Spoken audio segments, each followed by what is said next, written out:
رحمت و یا الله.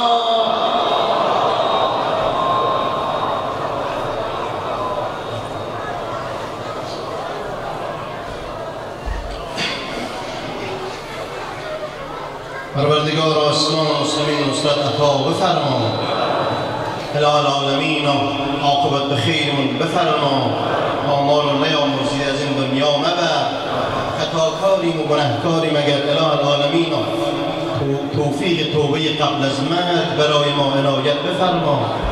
همه ما و این عزیزان و عزیزانشون از گزند حوادث و بلاها و امراض و مشکلات ها و خطرات در پناهت حفظ بفرما.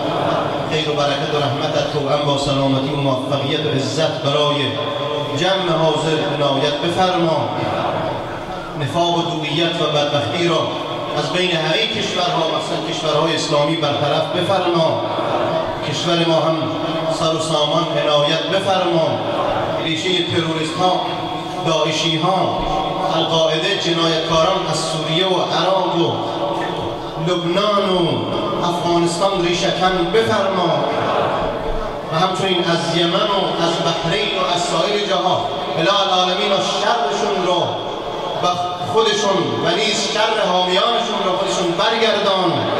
مکتب تشیع را پیروز بفرما. ظهور آقا ولی عصر تعجیل بفرما. همه ما از اصحاب و یاران حضرت عنایت بفرما. حوائج مشروعی این جمع برآورده با خیر بفرما. این عزاداری ها و این خیرات و نذورات از عزیزان به کرمت قبول بفرما.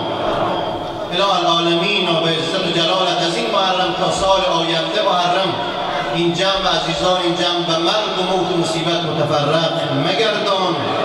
ما را در دنیا و آخرت از شفاعت پیغمبر و آل پیغمبر بهره‌مند بفرما. بالنبی و آله دوام الفاتحه مع الصلوات.